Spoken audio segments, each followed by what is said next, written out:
Welcome to Broad Ideas. Now on video. Now on video. Rob's so excited. And pretty.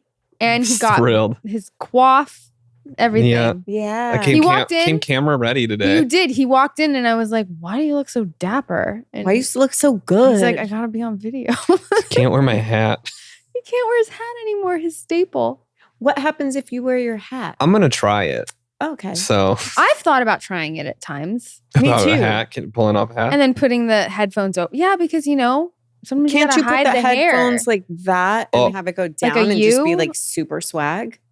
If you want to call that swag, Yeah. I call it swag. we're gonna try it. We'll We're find also out. not Yeah. wearing headphones. We're not. Shit. It's all right. We're gonna roll with it. But who's our first guest? Our first guest. Okay.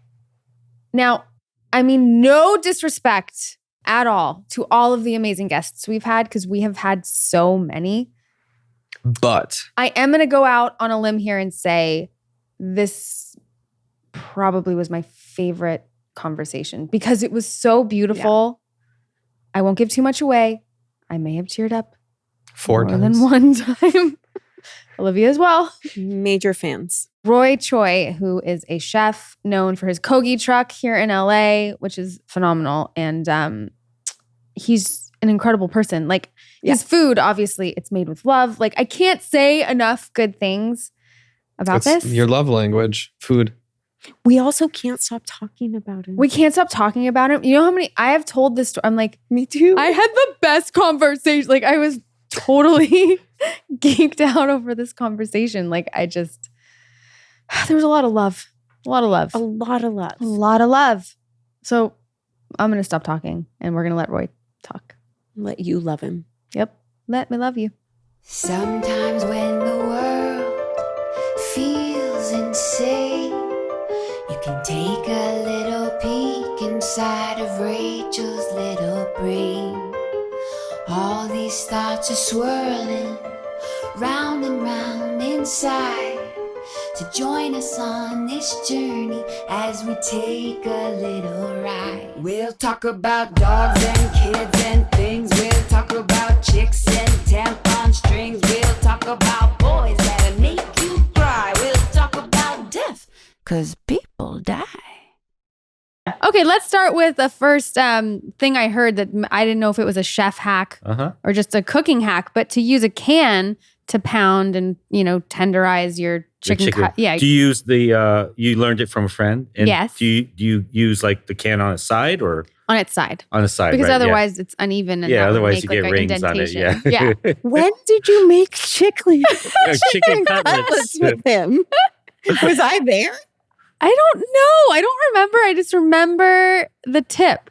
And so I was wondering if... She remembers the tip. Yes. Yeah. But do you hear the way that sounds? Oh. Yeah, I know. That's all she Well, remembers. leave like, it to wait, me. yeah. Leave You were it to making me. chicken I was cutlets making with him, but all you remember is the tip. No, but and I think about it often because when I use a tenderizer and it just like murders my chicken, I feel like maybe the can might be the way to go. It seems like it. Yeah. Would you use a can? I only use the tip. Yes. I only use it. Do you prefer that or a tenderizer? We use in a professional kitchen, we have our own set of tools. It's like it's like asking a surgeon, do they use a scissor? Right. Like we have like our own Right. type of scissor. So we have like our own like mallets and things like that. Just like contractors do and everyone does. We have like our own special set of I want set yours. of tools. Yes, you can get them at restaurant supply stores anywhere.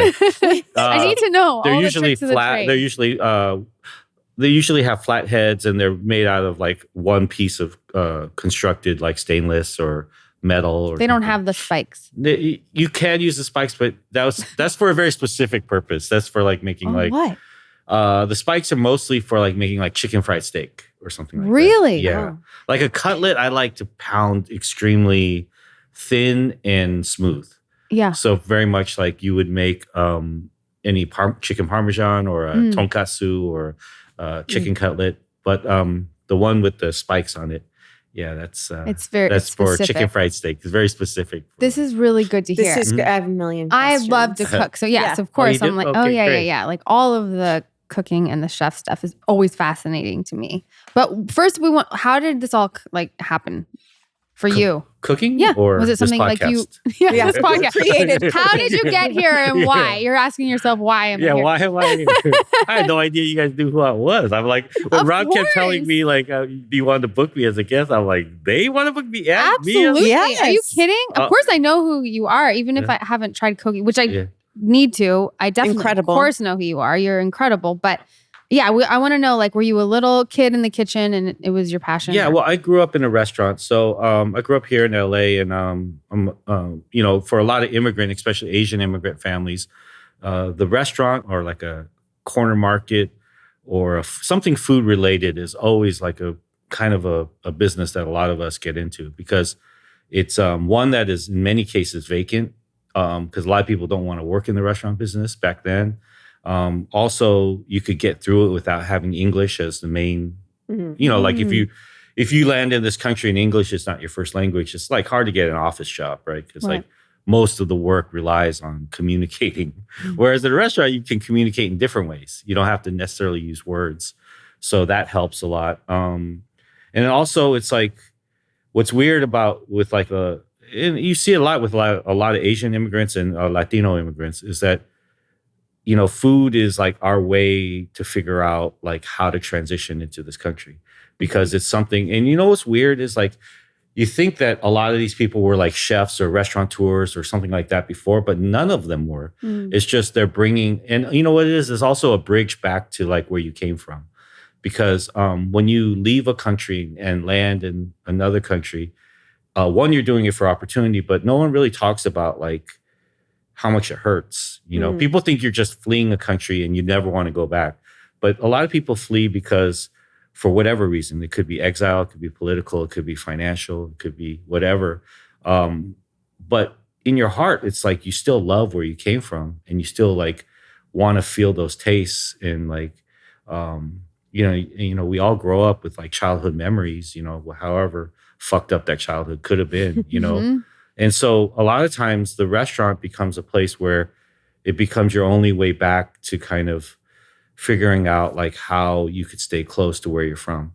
And so they try to recreate all these flavors. So, you know, the history of all these like restaurants, a lot of them were built by people who didn't know how to cook at all, which is crazy to think of, right? Right. Because we put all of these small, like, you know, cultural immigrant restaurants in this category of like, wow, these things, you know, they're written about in food media, and chefs, like the only place we eat like after work are these small places in mini malls. And then the food media talks about them like they're like changing the way cooking is and all these things. But really, like, what's funny is what they don't understand is a lot of these people were figuring that shit out as they were cooking it. Right. You know, and so my parents were no different. My parents were not cooks. They were educated, intellectuals. They were here to like study art and political science. But once everything fell through, they thought, you know, the thing that they felt like they could do was like open a restaurant, cook, and have their friends over. Yeah. And a lot of like having a restaurant too is like, you know, because it's tough, like being a minority in this country, straight up. I'll just say that. Yeah. You know, in America, it's tough. You know, a lot, unless you go through it, it's hard to explain, because it can be overt, but it could also be passive aggressive. It could be, you know, sometimes you're outnumbered and you just have to like take the blows, and sometimes you move through the world quietly, and sometimes you have to move through it like in many ways unseen, especially back in the 70s and 80s. So what these restaurants also become is a place for a lot of these families to come together in a private environment and be themselves. Yeah. You know, because out there in the real world, sometimes you have to put on this like invisible coat of armor. Yeah. Right. But then the restaurant is where you could like let loose, Be you. drink, smoke, have fun, and do all this stuff, you know? So I grew up around all that. You know, I got to see like, you know, these people and these families like struggle during the day, but then come at night and like completely let loose. So that was like a part of my whole childhood. I also grew up in this really crazy family. Like my mom has like, she has 11 siblings, and my dad has 7 siblings. Oh and my then goodness. between that, I have like 60 cousins. Oh my gosh. And then we all come together and everyone cooks. And so And they don't cook just in the kitchen. They cook everywhere. Kind of like this podcast. Like they just take up every every available space, in the house, And so they're like electric griddles, they're waffle makers, they're little portable ovens and everywhere. What? And everywhere you go when I'm growing up is like their aunties just stuffing food in your mouth. Oh my God. And then so that combined with the restaurant and then I was left alone here in LA from about 4 years old because my parents had to go work. So this was a different time. Like now as parents, like there's not a time that I don't know where my kid is. Right. But do you have a little girl? Yeah. I see your bracelet. Taylor, we have some Taylor Swift. Yeah. So sweet. But back then, like my parents would be like, I was 4 years old. They'd be like, peace. No. Yeah. Like literally leave you alone. Yeah. Leave you alone. Alone. They'd be like, there's food on the table.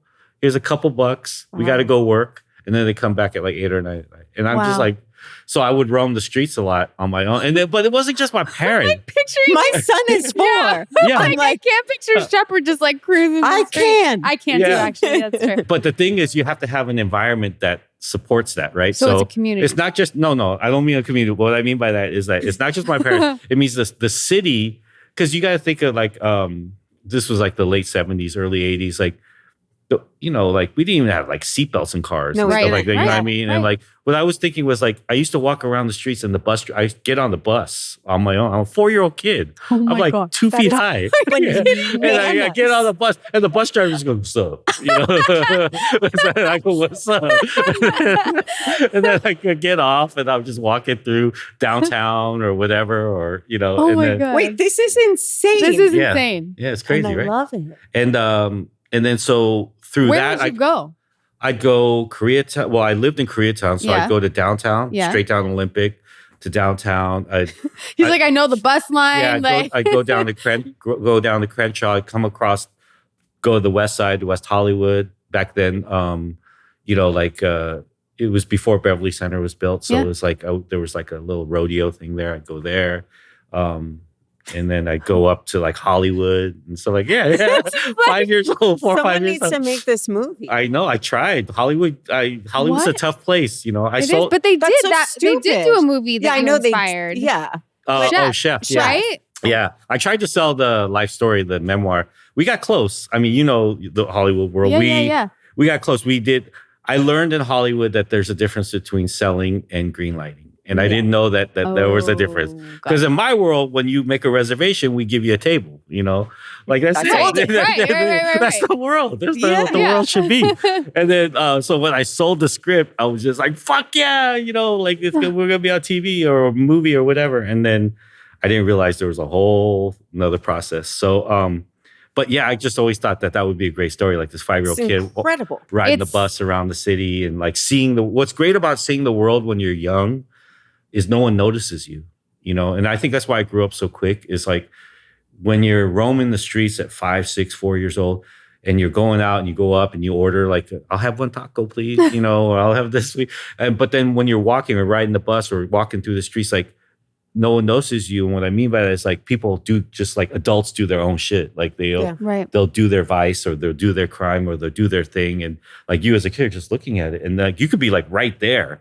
And they'll still do the thing and they don't even notice you. So I got to see and hear like a lot of people with their like guard down, because I almost became like a fly on the wall. Oh, wow. But anyways, all of that led to food being like a cornerstone of my life. But I didn't know I was going to be a chef until like everything fell apart in my mid-20s because it was like a career that wasn't really like nurtured, like my family grew up running a restaurant. So the last thing they wanted for me was to become a chef. So it was like a very traditional thing. So, for many years I tried to like avoid it until I didn't have anything left. And that's when cooking fell in my lap. I was on a couch, like couch surfing, dead broke, like really, really at a bad place. And the show Essence of Emerald came on and I had like an out of body experience. So, Oh, wow. yeah, really? I felt like Emerald was talking to me and telling me to check, go back to your roots and like, cooking has always been there for you. And, yeah. So Were you on drugs? mushrooms? I was on a lot of drugs. Yeah, but it was also a time when we were also having out of body experiences without drugs. It was like a big. Sure. It was like yoga. It was like it was like yoga and Soul Cycle back then. But back then it was shrooms and out of body experiences. Oh wow! But I just had one of those moments where I just I could see the future. So Emerald clear.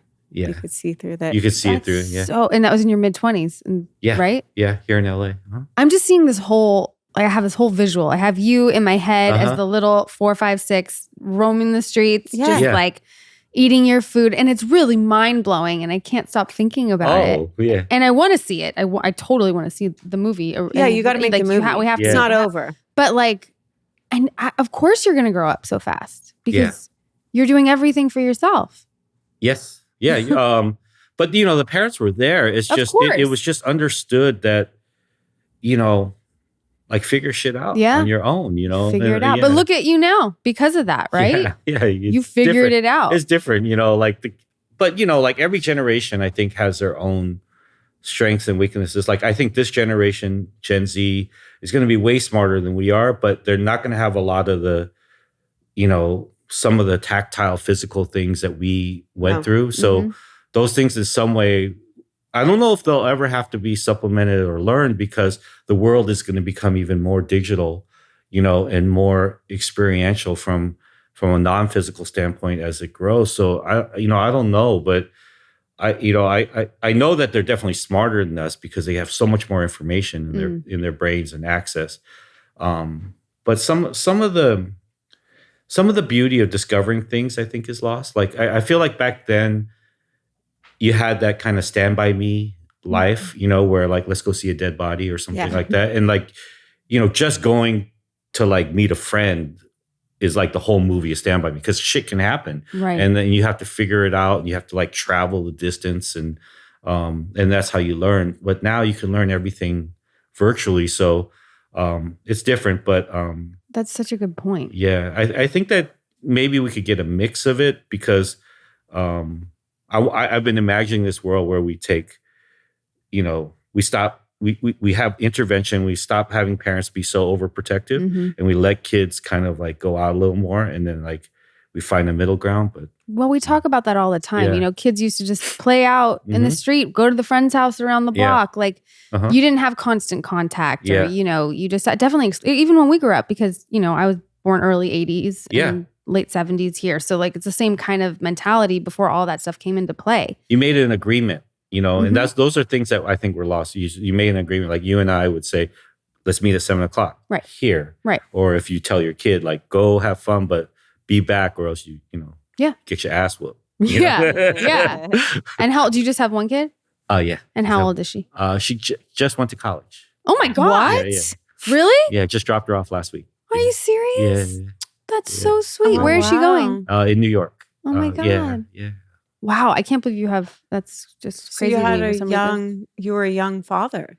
Not too young. I'm Asian. Asian don't raisin. I'm I'm a lot older than I look. But I had her when I was 30, something like that. Yeah. 29. That's young. Yeah, that's pretty young for a parent. Los Angeles. Yeah. Yeah. Other places it might not be, but in LA it's young. But I lived a long life. You did. You did. I mean, listen. I think that most people fall apart in their 20s, right? Yeah. What do you think, aside from that eye-opening experience, because you could have had that and brushed it off. Yeah. Right? What put you on that path? What was the action step that followed that you had to get behind and believe in and go full force into? Well, I was sick of myself at that time. I had burned a lot of bridges. I have to give you context of how bad it was.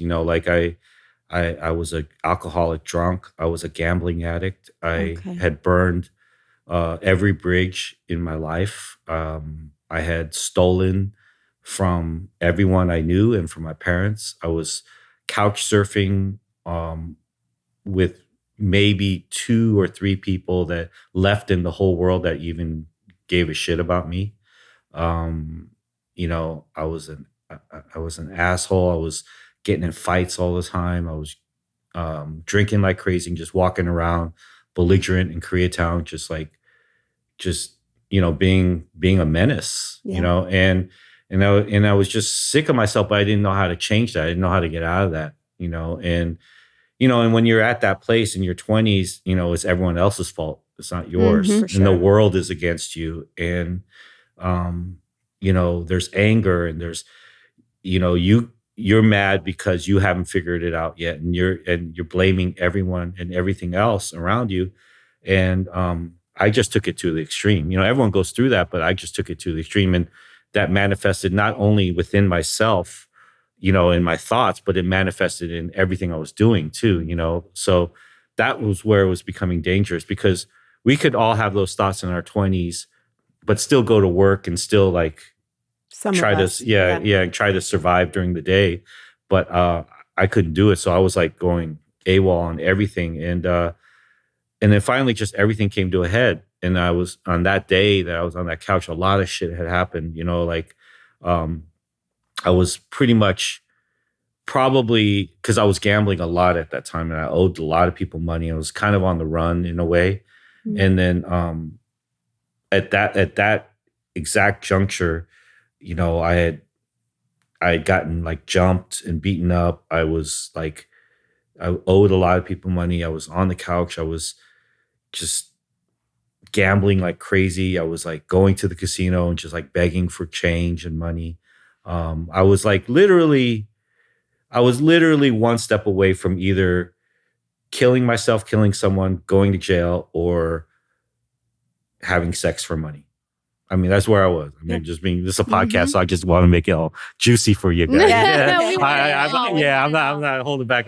So I was right there, and then that's when that moment happened for me. So, I think it was the severity, the gravity of the situation that allowed me to finally like see it. Mhm. And so, when that thing happened, I just got up and I made a pivot. And if this could be any advice for anyone, is sometimes that's all it takes, and it just takes the effort of, and it could be for anything. I deal with a lot of weight fluctuations. I deal with a lot of eating disorders, as far as like binge eating. I deal with a lot of drugs. I deal with all these things. So, but the way I'm able to shift some of those things sometimes is by just getting up and changing, like in that moment, like not making a plan, not doing Right. anything, like literally just getting up and saying, Contrary action. yeah, contrary action. So then what I did from there was I washed up, and then I went to the bookstore and I started researching chefs, because I didn't know, I was around food, but I didn't know chefs. Mm.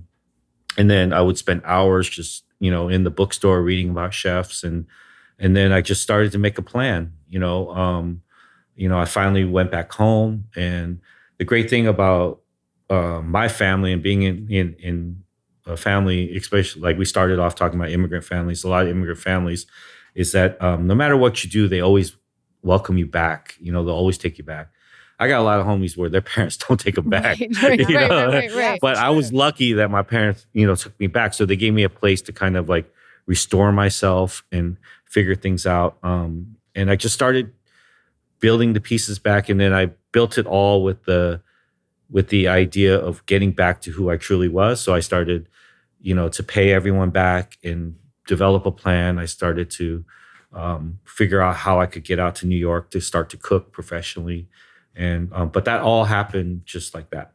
Did you have support in doing that? Did you end up getting sober or having any guidance? No, I've never done any like professional like help type stuff. I've never Okay. been to therapy. I've never been to like a recovery center or anything like that. I just, being alone for so many years in my life, I'm able to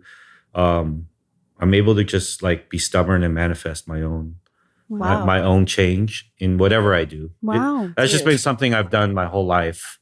It's not perfect and it can be very rocky, but it's worked so far. But it's a miracle. Yeah. It's a miracle. Someone called me the other day and said, how someone I know needs help. And they're like, how can I help them? And I'm like, I honestly don't know.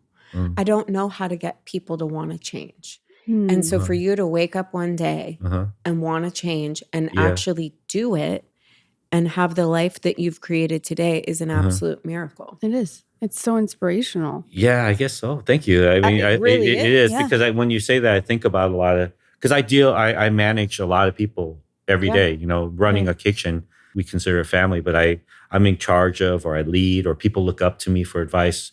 And I'm talking hundreds and hundreds of people every single day, you know? And so it's my responsibility to always like look at their development, you know, like all the nuances, just like, you know, like their physical motions, their muscle memories, you know, their workstations, their attitude, their perspective, all those things, how they're thinking, what they're going through in their life. And you're right. A lot of people they want to change, but they don't know how. They don't know how. They don't know how. And they're unwilling to hear all the things that will allow them to change. Right. And, and so what I try to do is just double down on love, you know, and it does work. It sounds simple, but it does. It doesn't work all the time, and it takes extra effort. But what does that look like for you? I just positive encouragement, you know, like in this world, we, you know, it's so, you know, we live in a world where we think it's so cool, you know, like we're so desensitized to like how we treat each other and how harmful and mean we are to each other, not just personally, but just as a world.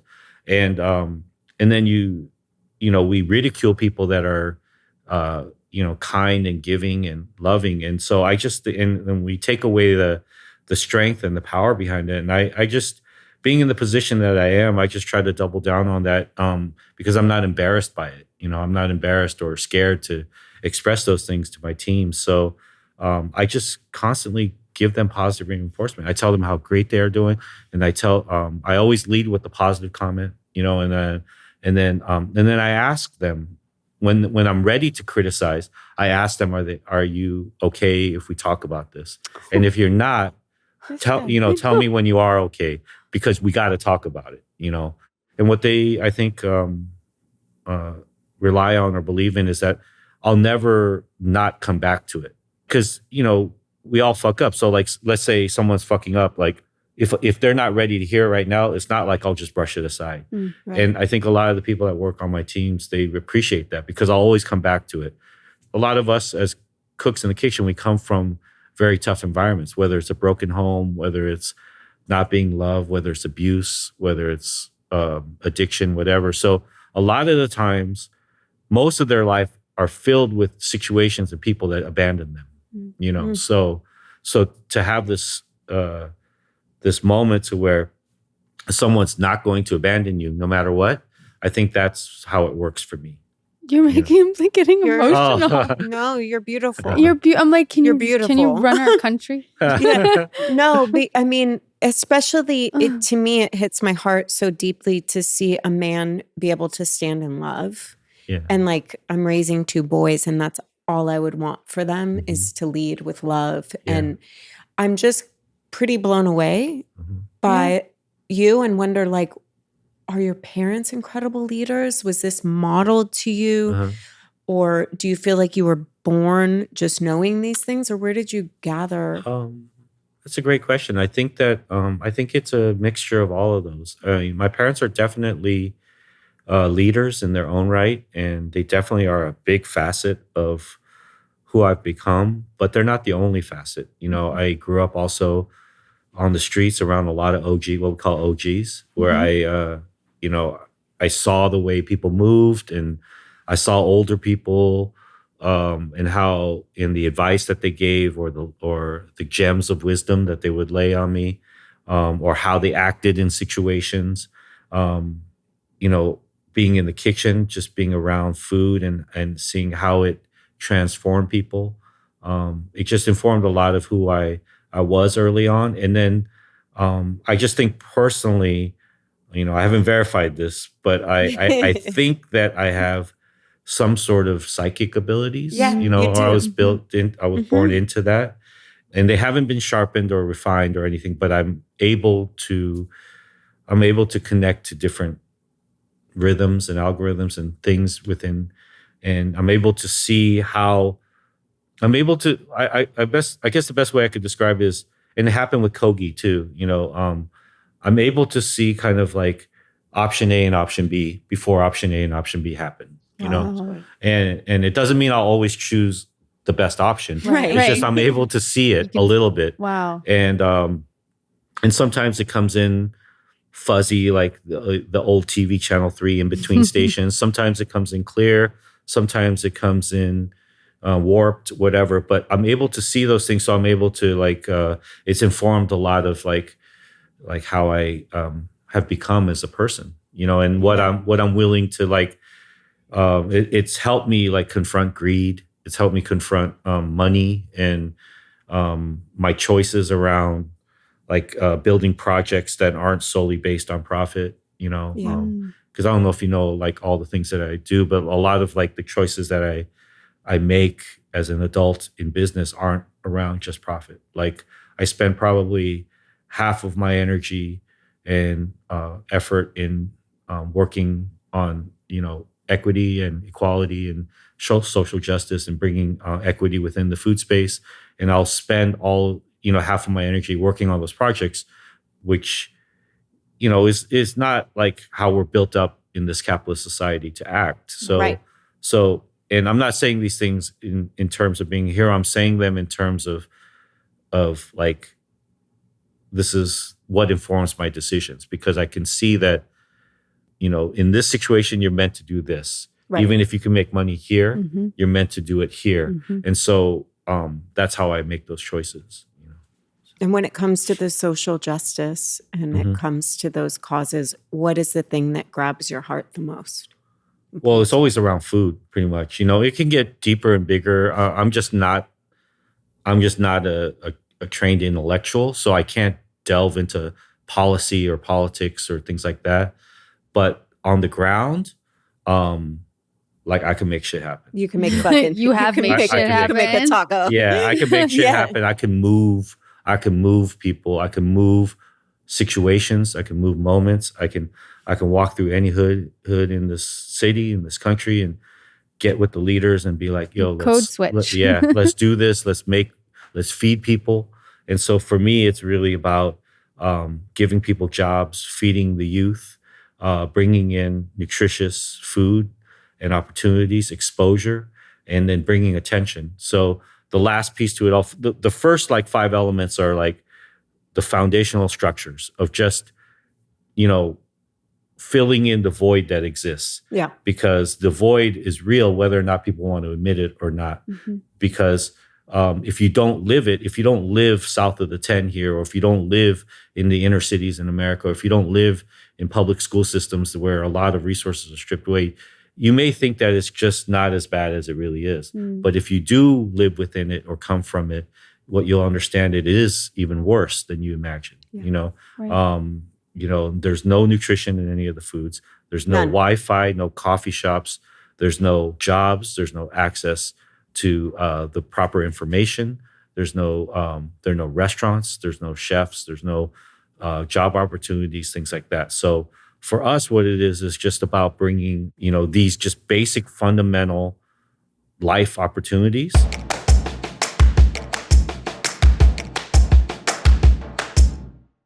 Broad Ideas is supported by Spider Grip. Oh no, did you drop your phone again? You need to get a Spider Grip. Spider Grip keeps your phone in your hand right where it belongs. It's the phone grip that won't slip. Spider Grip props up as a stand, rotates 360 degrees, and lays flat, locked in place, easily fitting into your pockets or purse. Spider Grip is comfortable, durable, and functional, and appeals to anyone who has a phone. As unique and exciting as Spider Grip is, their team is as well. Co-founded and invented by recording artist and entrepreneur David Britt, Spider Grip is also co-founded and co-owned by actress and producer Kate Bosworth, along with Mr. Worldwide himself, Grammy-winning artist Pitbull. Spider Grip is the best grip around and made right here in the USA. Get yours today at spidergrip.com. That's SPIDERGRIIP.com. That's 2 eyes in spider and 2 eyes in grip. Use discount code IDEAS at checkout and receive 30% off and free shipping. Grip the freedom. Broad Ideas is supported by Mosh. You know, I think it's really important to just be on top of your mental game. And you know what helps with that? Whether you're at the gym, on the go, or between meals with the fam, Mosh protein bars. They're the smart snack to keep your brain and body fit, fueled, and feeling good. With 6 delicious flavors, each Mosh bar includes 12 grams of protein and is made with ingredients that support brain health like ashwagandha, lion's mane, collagen, and omega-3s. At 160 calories and only 1 gram of sugar, Mosh protein bars are the guilt-free snack your brain and body will crave. Your brain is your number one tool, which is why Mosh protein bars were mindfully formulated by some of the top neuroscientists and functional nutritionists. I like keeping my brain healthy. I like keeping my daughter's brain healthy. I like giving us Mosh bars. I really like the peanut butter chocolate, and my daughter likes the cookie dough. Don't settle for a mediocre snack when you can nourish your body and mind with the fuel it needs to succeed. Head to moshlife.com/ideas to save 20% off plus free shipping on your first 6-count trial pack. That's 20% off plus free shipping on your first 6-count trial pack, which includes all 6 mouth-watering flavors at moshlife.com/ideas.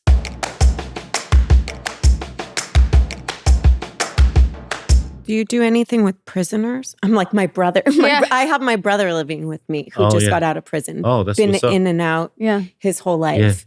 And it's so sweet. Like the simplest thing, my husband will come home and he'll be like, I made him a hot dog, but I got this special chili. And it's like, I watch him all the time showing his love through food. Yeah. He'll be like, I grilled the sickest, and I'm like, it's where he feels valuable. He's like, all of his value's been stripped from him. And because when you're institutionalized, they knock it out of you. And so I've watched him do this and I've been like, David, you should work with food. Like, he is like me. We watch people eat. I'm like, take a bite. I want to watch you. I want to watch you. But it's like the people, like you were saying, it really struck me that most of the people that are in that in the kitchen have some form of abandonment. Yeah. And I'm thinking of him going, oh, he'd fit right in. He'd fit right. And that's how I felt the first time I went to a kitchen.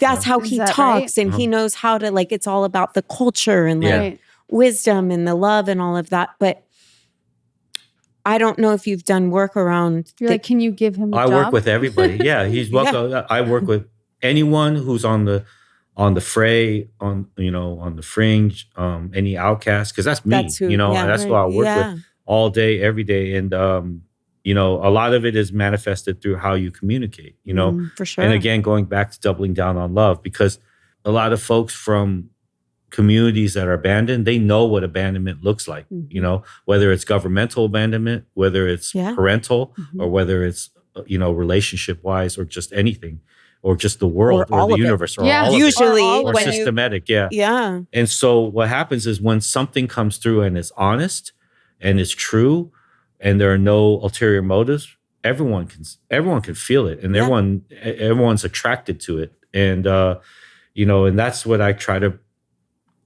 lead with that whenever I go into a situation. And so in my where I hire people, we don't have an application process. So what I mean by that is my application is name and phone number. What? I feel like I know it's making me so emotional. No, but these are just it hits really hard home for you. So it's just name. It's just name and phone. It's just name and phone number, and then we just take the person based on who you are in that moment. Oh my God, this is like the most. This is so important. It's so important. And a lot of those things happen because there are choices that I've made to not be corporate as I've grown. I'm proud of where we are, but I look at like a lot of lost opportunities because, I didn't take the venture capital, or I didn't do this, or I didn't go this corporate route. And, of course we could have been bigger. We could have had more. I could have been richer. I could have had more things. But then being independent and individual, it allows you to, that's what's great about podcasts too, right? Like, it's like it allows you to make choices from your heart, and so there needs to be some of us out there still in the world, I think. I'm like crying. I can't. No, it's so important. Yeah. It's so important. I'm so glad you're here today. Because, whether you go to the prison system or not, or whether you're a troublesome child, that shouldn't be like my whole philosophy is like, whatever you've done shouldn't define who you are forever, right? Because we all have the ability to change, and so like, just the problem with our institutional system is that whatever you've done when you were a reckless youth or just a numbskull, it follows you forever on record and also psychologically. Big time.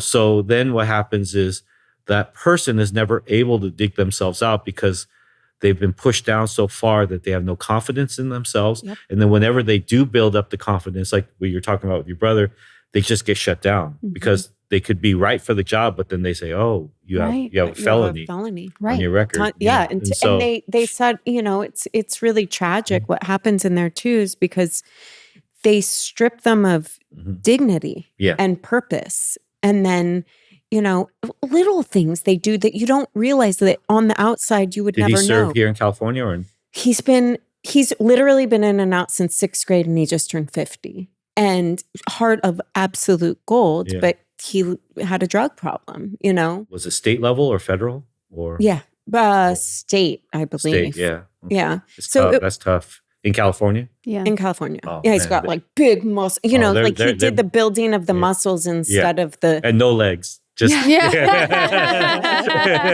That's right. The body of the Mr. Incredibles. Right? Yeah. But little things they do that no one would know unless you have someone near and dear to you is like, he's got a tooth missing. And I was like, where'd your tooth go? He's like, I had a cavity. And I was like, so where'd your tooth go? He goes, they don't fix our teeth. They pull them. They pull them. They want you back here. It's a monopoly. Yeah. They want you back here. They want you tattooed and toothless, and you hear that and you go, oh yeah. When someone's going to get a job and the guy's tooth's missing, you're going to... That story's crazy. It sounds like Gotham. That's what I mean. It sounds like the CW Gotham on the CW or something. That's how he's living, thinking, I'm a victim of this. And we're trying to teach him you're not a victim of anything, right? But also, like, when he got out, it's like there's they give him a bus ticket and Narcan and say good luck. Yeah, like don't die. So it's the same kind of thing as any systematic problem. So I do work with a lot of not directly with prisoners, but I feed whoever, right? So we built this project in the city of Watts called Local. And it was a project built around around bringing food equity and jobs and opportunities, and it was taking fast food and redesigning it. We would use grains and vegetables to make patties and all this stuff, but the whole core of the project was built around hiring from the community and feeding the community and being a place that the community run on its own. Eventually, the goal was to hand it back to the community and it to live forever. But where this leads to is that it got really popular amongst the prison system within America, because when you talk about a community like Watts or Compton or East St. Louis or Detroit, a lot of these cats, they over history know how much things have been oppressed on them, and so especially in the prison system, and the word travels fast, like the communication system between the streets and the jails. If something good is happening, the word travels fast. So Local got a nickname amongst all the prisons. So whenever someone got out, they would come right to Local. They call it Local J's. And then it would be like, it was like, it just became legendary. It had its own nickname.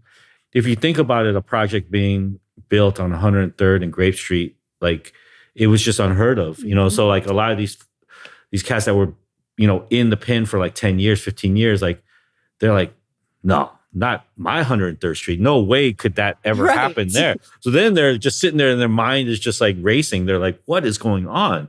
Why are they investing in this street and what's happening? And my little nephew's working there. What's going on? And all this stuff. So this is going crazy and it's like spreading throughout all the jails throughout America. So a lot of them came out and they would go directly there. Oh my gosh. And so in that way, that was related to a lot of prisoners. Work with a lot of, just anyone who's on the street. I work with street people, basically anyone. Yeah. Foster kids, street people, cooks, street vendors, immigrants, whatever, whoever. And the coolest thing is that everybody loves food. Yeah. Everybody loves food. And Well, that's how Kogi got started. Like we started serving the clubs in Hollywood. This is Oh, 2000. really? So I know you haven't. So Kogi, in a nutshell, started. It's a taco truck that serves Korean barbecue tacos. Yeah, of course. And we went around. We didn't know we didn't have any plan. We just ate the thing. And when I made it, me and my team, we ate it and we looked at each other. We were like, I don't know how you all started this podcast, but like we looked at each other and we're like, we need This to is start a truck. fire. Yeah, this is fire. And we were just like possessed. So then we got the truck, we made the food and we just went out, but we had no plan. We're like, uh-oh. And then, so then we decided to go in front of the clubs. So at that time in 2008, it was the night we opened was the night Twilight premiered at the Cinerama Dome. Uh-huh. It was midnight on a Wednesday, and it was there was 2 clubs called Green Door and Cabana on Ivar Street. Mm-hmm. Packed. Green Door was more of the exclusive club that your world would go to. You know, you get the That you pictures. were at, Yeah, maybe you were there. And then Cabana was the more bigger club. And then, but we decided to park in front of it. And then when we first rolled up there, the bouncers, like big old bouncers, like, you can't park here. What the fuck are you doing? You can't park here. And they kept pushing us out.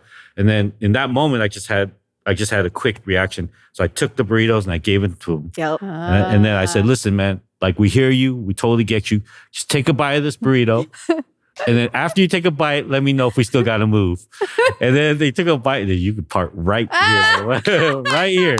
I love that. And so that's how Kogi got started. Oh my so God. yes, food affects everything. It's so It does. I love it. You literally just Yeah. like take a bite. You're like, really? After want a bite this right bite, now. let me know how they're so bomb. I know. I remember we used to go follow it. Like you'd get like people would alert you. They'd be like, "Oh, the truck's gonna be Yeah. right." I Because you would remember move that. around. Like I, of course, have heard of it and Of know course, of yeah. it. You know. It was a very special moment because, everyone, it happened during the recession, and the mortgage crisis in 2008. And a lot of people were really scared. And like, so, very similar to recently during COVID, where a lot of pop-ups and people were selling food out of their house. And Instagram became, for us, it was Twitter, but during COVID, it became Instagram and TikTok, But, when everything's so depressing and scary, like it was like this really special little, like cute little scavenger hunt that everyone like needed in that moment. And,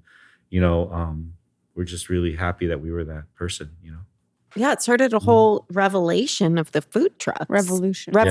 Revelation. I had a Both. revelation. What was that like to actually look at and be like, wow, I was part of a change in culture? Yeah, it's crazy, like, crazy. Yeah, it's crazy. It's like being a part of any revolution or phenomenon that happens that changes culture. It's a lot to absorb. And with fame and that pressure can, I'm lucky that it happened to me later in life, to be honest, and all the stuff I've just told you so far prepared me for this, even though I didn't know it was coming. We weren't planning on this at all. We were just trying to make literally $800 a day. That was our goal. That was our business plan. It's amazing. $800 a day. That means between 5 people, we could all like split it up, and this was our math. Like if we made $800 a day and we served 5 days a week, like we wouldn't have to get a job again. That was it. We're good. That's We're it. good. Like we're That as was long it. as we're good. That's good because that's like $200-$300 a day times 20 days. We're like, that's good. And we'll eat. And That we'll eat. worked. Right. Yeah, that worked. And then by month 2, everything just like blew up, and it was crazy. And just so you have a context of month 2, and so the context of it is like just parking in front of the club, waiting for people to get out. Maybe you're selling 50 tacos. You're driving around midweek. Hollywood Boulevard, just like I was just like begging people to eat the food, giving it away. And then things shifted. And then all of a sudden you go from that to you pull up to your location and there's 2,000 people waiting in line already. That's insane. Yeah. Oh my gosh. And then, it was cool because it was a time where, these kind of like, looking back at it now, which was only 14, 15 years ago, but it seems so like primitive, but compared to like how we interact now with all the technology and social media. But this was the time of like flash mobs and planking and things like that. So people already had like a little bit of an idea of how to like gather in these moments. And it was so cool because like there would be like this, and that's what I mean by love, like there was this common agreement for that moment, where 2,000 people that didn't know each other would come together, figure out a system together, wait in line and figure out where the beginning of that line was. And then talk to each other because it took about 2-3 hours to wait in line. Oh my and God. talk to each other and get to know each other. Wow. And share that and just be in the moment. And then a lot of like relationships came out of that, which is crazy. So dope. Like what? Yeah, another side of love. Yeah, like what? I've been responsible for so many marriages. Just because waiting in line. Waiting in line. That's so like if you and I were cool. waiting Yeah. in line for 2 hours and then you were reading a book and I just looked over and Right. And it asked you what book starts you the- read, and then maybe we were meant to meet. Right. That's and incredible. But Yeah. it also goes back to talking about even when you're a kid and you're just going off and you're Yeah. exploring and you're doing whatever, like waiting in line, yeah. you're forced to interact and talk to people and Uh-huh. you're not on the phones and you're not doing the things. And that you're keeps there you present. for a common reason. A common love. So there's also there's an icebreaker already. Right. Because it's like, have you had Have the you taco had yet? it? Yeah. What's your favorite? So then What's your- Yeah. starts it first. And then Man, if you I want to come wait in line. Yeah, and- yeah. your truck. and You're not waiting in line. I'm waiting in line on purpose. but yeah, we've been responsible for so many marriages. And then That's even so the sweet. first restaurant I opened, Yeah. also, I mean, the love continues. I also, not just Kogi, but the first restaurant, A-Frame, that I opened on the west side was responsible for marriages too. Because that restaurant at a time, we opened in 2010, we broke and set a lot of new rules. One being, we sat strangers together at the same table Mhm. because it was a small restaurant. Like communal. Yeah. But it was different than communal. Like communal, Or It's bigger. a big, long. it was a big, long Yeah, table. yeah, These yeah. were like small tables like this, like regular two-top in front of us. Yeah. But we would stuff another two-top that you didn't know. You could be on a date with someone, Yeah. but we would stuff another two-top on a date with you because we were a love it. small restaurant. We were in an IHOP. Uh-huh. And so inside we had very limited seating and there was a big rush, it was a very busy restaurant. So I just told everybody and having social media and being like at the forefront of that, I was able to communicate my thoughts to people, And so I just built all of our places on honesty. And I said, listen, man, if y'all want to eat this food, this is how it's going to go, and if you don't like it, then either order to go or whatever, but this is how it is. And one of the basic principles was every seat is for the taking. So if, there are no reservations, you come up to the restaurant. If there's an empty seat next to you, I might sit someone next to you, So through that, and then the food was all eaten with your hands. So it was very primal. Mhm. People are sitting next to each other. We put a bunch of speakers and bass in the restaurants. So we were blasting really great music. And it was just a great vibe. And then through that, what happened is people connected. Right. I think A-Frame was responsible for like 20 marriages. Oh my That's- God. Just because random Yeah, I'm like that. I'm like that sperm donor doctor guy that has like a fucking million kids. 150. Yeah, 150 Yeah. kids. Yeah, I'm like that. My restaurants are like Oh that. my God. My restaurants are sperm donors. Basically. Where did you meet your amazing. wife? We met after I got out of culinary school. We met here in LA. I was coming back from New York to LA, and she was studying here in LA. And then we met like just in this really short transition period. Yeah, Mm. it was like love at first sight. So. What Aw. real Can you deal? give us the story? deal. Yeah, I tell love a us. love story. Me too. Oh yeah. Well, our mothers knew each other. They went to high school. That sounds together. shady. No, but hear this You're out. like, I just need to They- preface they it were- wasn't a three. They were not friends. They were not friends at all. Got it. Okay. They They just were went not to friends high at school all. They went to together. high school together. My mom was the What high school? in Korea. Oh, My mom was the popular. My mom was Regina George. She was. Got it. She was Regina. She was the popular one, the mean one, the leader, everything. And then her mom was an athlete, so kind of a tomboy, totally not the popular crowd, totally different. Never interacted, never really hung out, anything. They hadn't seen each other for 30 years. Oh, wow. Over 30 years. I just came back from culinary school for like 2 days. Yeah. Between going to my first job at a resort. But for some reason in that moment, and and these kind of things, like Kogi's the same thing, all these things, it's just like what's happened to my life, these like circumstances. Yeah. But in this moment, her and her mom were driving and again, never hung out, 30 years, never talked to each other. And that we're in day- Korea, and then this is in LA. No, they were in LA. Yeah, no, 'cause- but I mean, like, yeah, they were in Korea, but my wife came here to study graduate school. And then so her mom came to visit her. got it. After all this time, they're driving. For some reason, out of the blue, in this moment, she says, let's go see my friend, which is my mom, which they're not friends. But it's the only person she probably knew here. No, she Right? knows other people. Oh, Oh, yeah, wow. Because So it's more because there's like alumni here kismet. all throughout. Okay. Yeah, it's more kismet. Yeah. She's just like, in that moment, they went to go see her. My mom's like, what the fuck you doing here? You know? You know? And then they sat down and they had coffee. And then, she's like, I don't even fuck with you. yeah, I don't even fuck with you. What are you doing here? And so they sat down and then she, her daughter was with her. And then my mom's talking. And then my mom just had a light bulb. She's like, is your daughter married? And then they're like, no. And they're like, you know what? They should meet. And then so they had us like kind of, just like go out, like just meet. And then, yeah, the moment I saw her, I was just like, I'm married. That's Oh my- the one. I feel like I we're getting got married. chills. Yeah. Oh my So god. that's how that all happened. So yeah, we but then I went right to my job. And so like we kind of had a long distance relationship. And but then we got married, within a year. Like the next year, yeah. Did she? We got married at Disneyland. You what? Yeah. Are you kidding? It gets even cuter. Oh my god.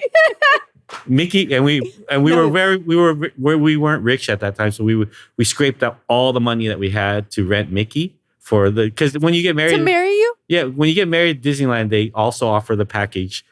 This is Disneyland wedding Yeah. So you get the pack. There's the ultimate package is you get carded in the Cinderella cart, and then they have all the I stuff. want to redo. But then they have the smaller packages, and then you can rent like the real low budget. You can rent like Pluto or something. Like that. Yeah. But then like we scraped together and got Mickey, and then they threw in Minnie as a surprise. Aw. And she showed up like at the reception as a surprise. The so whole cute. crowd went wild, and then Oh so my they come and goodness. they do the first dance with you and all that stuff. They cut the cake with you and everything like that. Yeah. That is so fucking cute. It is I so can't cute. handle it. Were Yeah. you guys obsessed? Yeah, like with Mickey Disney or Yeah, what? we're big Disney. You're big fans, Disney That's fans. cute. Do you guys go back every year on your anniversary or like? Yeah, and my kid is. We go to Disney World every year. Yeah. You do? Yeah. Oh He's like my every God. Wednesday. Yeah. Yeah. Yeah. Every Wednesday we're there. That is so fucking cute. Yeah. That's That is so sweet. That's like the amazing. sweetest story ever. And then, so that's been a long time. You guys have been married and it was one of those meant to be's. I think so. You Yeah. have a lot of like Yeah. Meant to be. this Meant to stuff be's. in your Yeah. life, Well- but you attract it. Yeah. It seems like he's awake to it, right? Yeah, a lot of them. They. Again, I can see them or I feel them. Mm-hmm. And then I just, when when I do it right, I act on it, Mhm. like when it, and later, as I've grown older with maturity, my batting average has been better as far as like making the right decision. When I was younger, I would always be like, very, very closed off to it. But the more and more I'm able to make those decisions, I feel like, I'm just clearer in being able to do it. Like even this podcast, like I don't know y'all, and I didn't even know how y'all know me. And then like when Rob told me to do this, it was like probably like, my other self my first answer would have been no, Right. Sure. but there's just something that I felt, and then sitting here and, talking to you two and allowing me to say these things and seeing how you're reacting to them, I realized I made the right decision. Oh. Make me cry again. Yeah. I know. You just came here You to keep make doing I it. can I make you know. cry, That's yeah. all you're doing. I know. When you go, sorry. Oh, no, I was just going to ask, when you make these decisions, I feel like there's three places we can make decisions from, right? Our head, our instincts, or our intuition. And I think those are three different things. And Yeah. I'm curious where you make your decisions from. Well, as I've grown older now and in maturity, I definitely, there's definitely a hybrid that I've made of it all. Mhm. I'm like a marijuana strain, Yeah. I've made a hybrid of it, but it's more and more and more intuition and gut and gut, because I've been through so much. I'm here now and I made it through the other side, and I'm not afraid or embarrassed of anyone or anything anymore. I'm not like doing it to get ahead, or I'm not doing it because I have a boss, or I'm afraid of what the perception may be. So that allows me to really, really hear and feel the gut and the intuition. And then so I'll just, that's what leads a lot of the decisions and the business decisions. Yeah. And that transfers over to business too, not just personal. But a lot of it is, I have to acknowledge that a lot of it is driven by being independent, and self-funded. And, and I know not everyone has the ability and the opportunity to do that, it's very fortunate that, but it doesn't come because it just falls on your lap. You have to work for it. So if anyone out there is struggling with that place that we've all been, and I've been there, where you hate your job, you hate your boss, or you don't like where your life is at, or you wish you could do this. It's not going to come overnight, but you have to start making, the decisions and the actions to get to a place where you can be independent.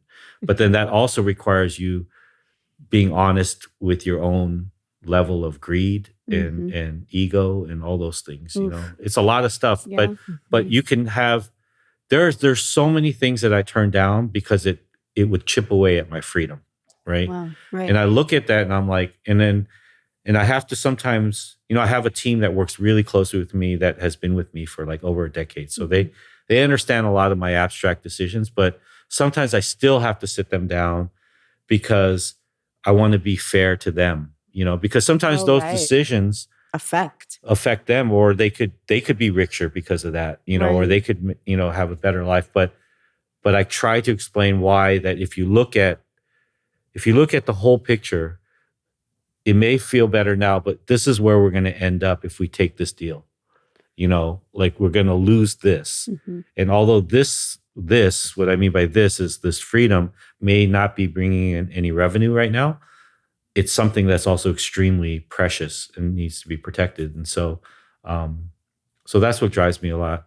And then finally, the thing is that, to get to freedom is a really hard place to get to in life, whatever level that is. And so for me to have been fortunate to get to the other side, I'm like, it takes a lot for me to give that back. And so, so that's a lot of like where I get to as far as like making decisions. Like, I don't want anyone to tell me like, I'm a collaborator as far as like listening to notes in terms of like, we're all working together to make it better. But I'm not giving up what I got to where like, I don't have to answer to nobody right now in life. Not one person in life. That's amazing. Not one person.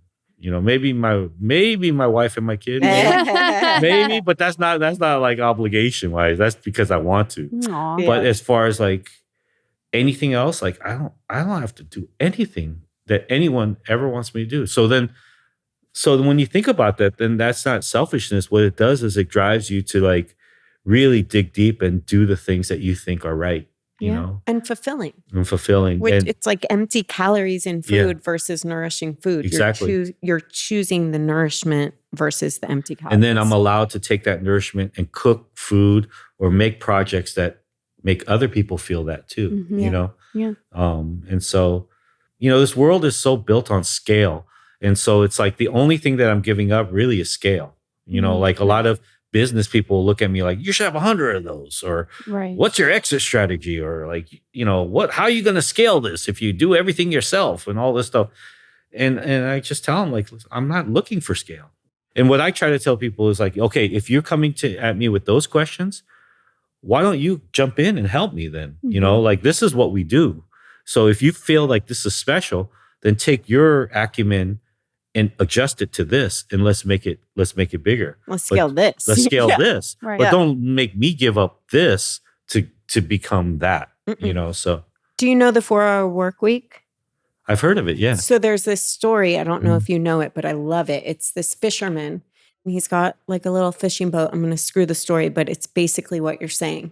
And these people come and go, well, if you had a bigger boat, you could get this many fish a day. And if you get 6 boats or 10 boats, you can get this many. And he's like, okay, I don't want that. Yeah. And they're like, well, why? You could have this much money and then you could retire to do what? He said, come back to this little fishing boat and fish. Yeah. Like, I'm don't want to give up what I already have and enjoy to scale it, to finally retire, to just come back. Do it. To do what I love from the first place. Let's skip that Yeah. and fish in the boat. Yeah, a lot, and the way our world has been built lately is like it's hard for us to really fathom that we want less, because the world is built on so much, everything is more and more and more and more and more. So, but if you really look at it, like we're not like naturally, as animals and humans, we're not built to be this massive, Right. Like if you look at any other animal, like they take up a certain amount of forest, or they take up they have like this amount of cave, or they have like they eat this amount of berries, It's like, so obviously, I'm not trying to change the course of civilization. It's just, I'm just saying that it seems as though someone has to step up and say, hey, like, hold on, like we're being a little excessive here, Right. a little excessive, And so, I don't know. I think about it a lot though. Like, cause I think about, because the world is built on so much financial, like, am I giving up on stuff? Like, I've never been a part of generational wealth or anything like that, or even being able to give. My parents weren't able to give me a head start as far as like, financially. So I had to build everything from scratch there. So I'm just wondering, like, am I giving up on an opportunity to take care of not only my family, but other families because of my own like spiritual selfishness? So I don't know. I think about it all the time. I don't have the answer for it. But then there's the question there that, like, if you take it, are you preventing your child from finding their own path with it? Exactly. Right. And then, and then you look at like, no matter how, you could be way bigger than you are, but then even big things like fall apart too. Look at Hollywood right now. Yeah. Look at all the Netflix, and the streamers and the strike and everything. Right. So it's just like, But don't you think happiness is the most important I thing? think happiness is the most important. And that's thing. love again. Love, Right? taking care of people, being, Yeah. I just, when this whole thing was happening with the Bitcoin and during the pandemic and everything, I was hoping, like, there was a part of my imagination that this was going to be a shift in our kind of like financial and capitalistic, Right. existences, where like love would conquer in a way, where like we would get rid of some of this stuff, and like, we as people could invest in this system that where we're like 30-40% of our time is built around like loving and taking care of each other and being okay, and not just a rat race. But yeah, it didn't work. Well, we're Yeah, not I know. done. We're not done, We're yeah. still here, Yeah. Yeah. This is something my husband talks to me about all the time, especially in his field. He's a physician and he sees patient after patient, and it's like the medical industry as a whole. And he's like, the whole entire system, every single system needs space for nurturing, for community, for love, for service. And the way that the civilization is set up right now, there's not much space for it. And it takes people creating it and not doing, refusing the big thing to hold integrity. And I think that that's what, to me, you have in spades is integrity. Right. Well, that it does work. That I think your husband is right, and I want to give him his props on that, because it does work. It's just we have to invest in it. We have to make time for it. Right. And there are examples where it does. Like my kid goes to a liberal arts college. Yeah. Liberal arts invests in that. Invests in giving time and space for the arts, for not just networking and profit and what Just the doing. doing, right. and not just where you're going to go, what job you're going to get after college. It's about developing your mind and your thinking and your understanding. And so there are places for that. You have the Scandinavian countries that they have other issues, but they society wise they invest in this space. So it is possible. It's just it takes effort. The word of encouragement that I can give is that it can happen if certain individuals just step up and do it. That's right. So the domino effect is real, and I'm a living example of that.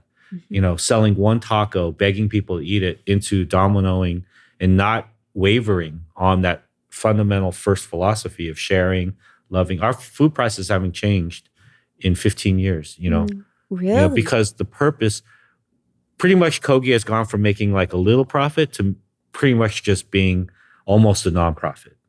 Because what it is it's built around making sure that, because every generation is going to have people that need a cheap meal, that need to be able to get through, So what even though everything has grown and prices have grown and the, supply chain, all those stuff, we have decided to just keep our tacos at $2 pretty much because we know that there's going to be another generation that's struggling, that's going to need access to Kogi.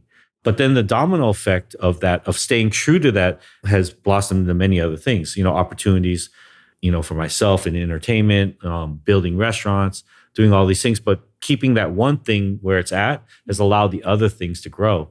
And I think if a lot of businesses were to look at it, or individuals look at it that way, they, and not wait for someone else to do it. If you do it, I swear that the domino effect will happen. By us doing that, the effect it had on, social media, food trucks, and food culture in general, it changed the way people interact with food. And that all happened with Kogi. And so, and I'm saying this not to get credit for, what I'm saying is that through that, this all happened, right? And it happened because we stayed true to what we originally wanted to do.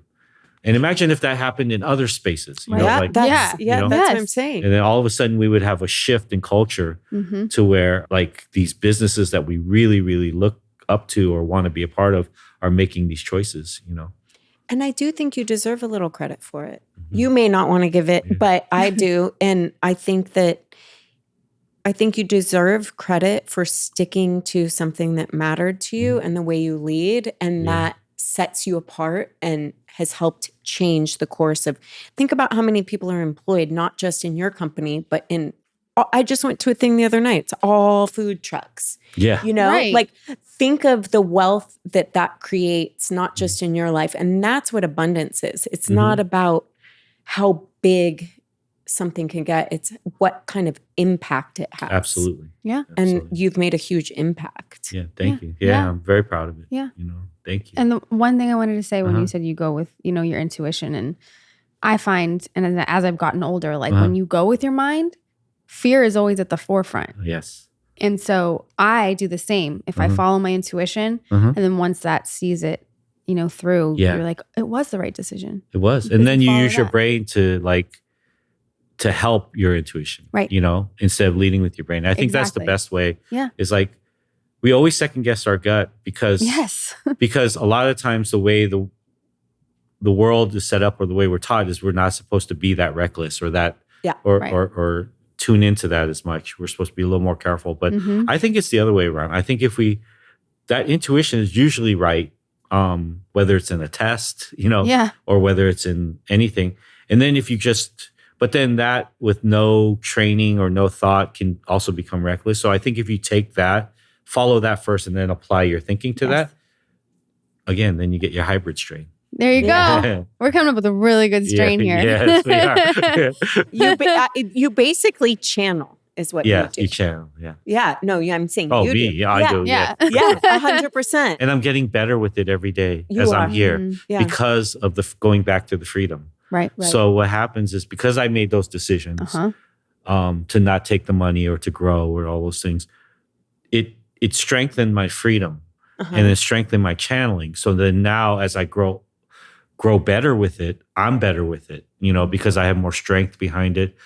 I'm more powerful with it. So yeah, I'm getting to Gandalf level. I'm not there yet. But I'm on that path, and we can all be on that path.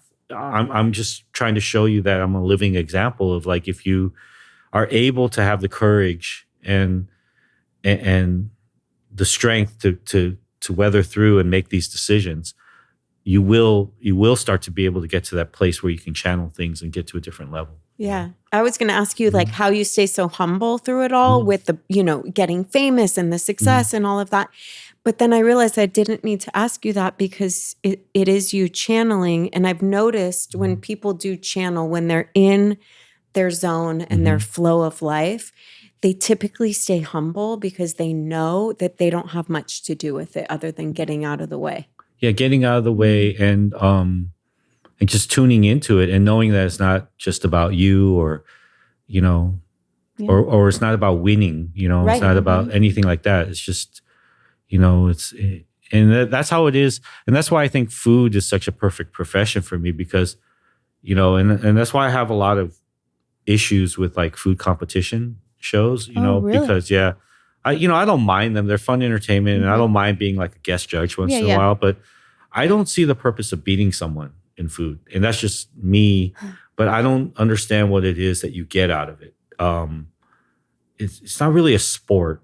And, and it's just like, what do you like, what does it do? And then I just feel like going back to your channeling is like, when you feed people, that's when you can really get out of your way, and tying yourself into this next level of yourself or freedom doesn't have to always be these really grand accomplishments or gestures. You can start to see them in making choices in your actions and small things like, again, just feeding people and cooking for people and just like watching, what happens when you do feed people and when you're not, when you make enough for everyone or you go out and you try to take care of people, like people can feel that, and there's a special place that takes everyone. So, yeah. So cool. I was reading up on, we have another connection is What? that I'm a huge Get Smart fan. Are you And serious? I read that is that true? My that grandpa. Your grandpa directed? Yeah, he got Smart? a little Emmy for directing that one. I'm like, even in my Really? book, even Like in the my book, OG, like Get Smart. even in my book, I write about Maxwell Smart. Are you serious? Yes, Oh I'm my serious. God. He's still alive, my grandpa. He's 95. Oh, tell gonna him tell that him. him and the Fonz. Yeah. And I bet We know too. And I met Henry Winkler. You met too. Henry. Isn't he the nicest The man nicest in guy. the world? But Oh my like God. when I was alone a lot, right? Or we could bring it all the way back to that. So I There was you go. alone. I was alone a lot. So I was Yeah. watching a lot of TV, and I was lost in this world. I didn't know who I was. I didn't, I was 6 years old with dealing with the pressures of life now. But I was 6 years old and 7 years old. And I was just trying to figure out, what's my place in this world? Home was different than the world, like all these things. And then it was the Fonz and Maxwell Smart that were like Wow. those are my American heroes. Oh my God.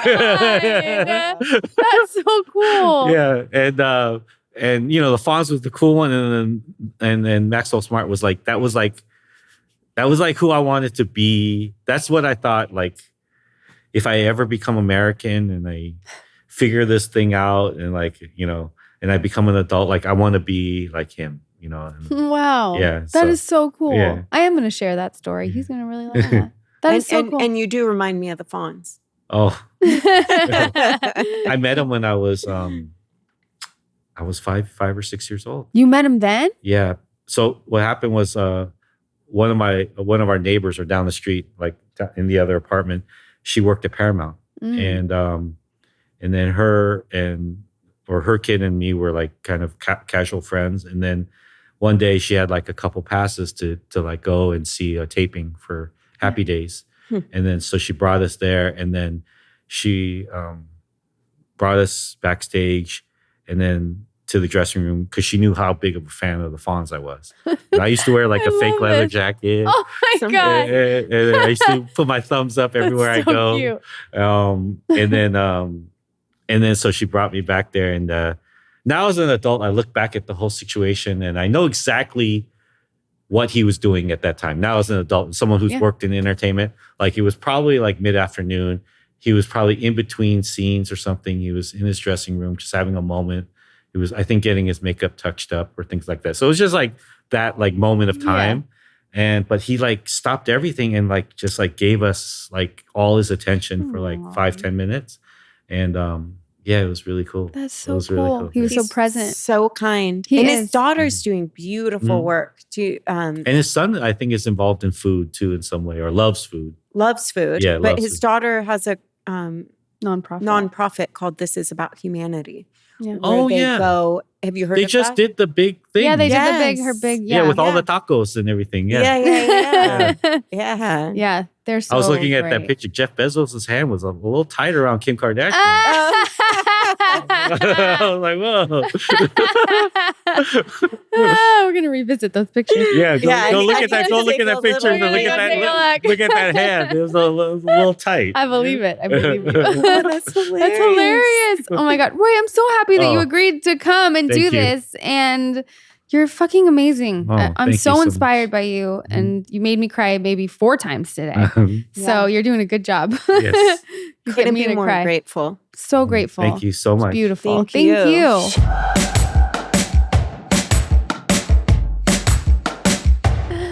Oh my God. No disrespect to all of our Every other amazing guest we've had. guests we've Right. had, but that was my favorite But conversation. he was so much better than every other guest we've had on. No, I don't like to compare like better, but that was like The best. most beautiful. That was the most beautiful conversation. I teared up 4 times. Yeah. We were very taken with Roy. Yep. Okay. I just had to put it out there. I had to say it. Rob doesn't know what to do with himself because he's on camera. He's like freezing up. He did tell us he fell in love with you and Dax both when he did Armchair. Did He he did. say that? Well, I don't know if he said fall in love, but he did. It was like instant, connections. Yeah, we Yeah. have some mutual friends.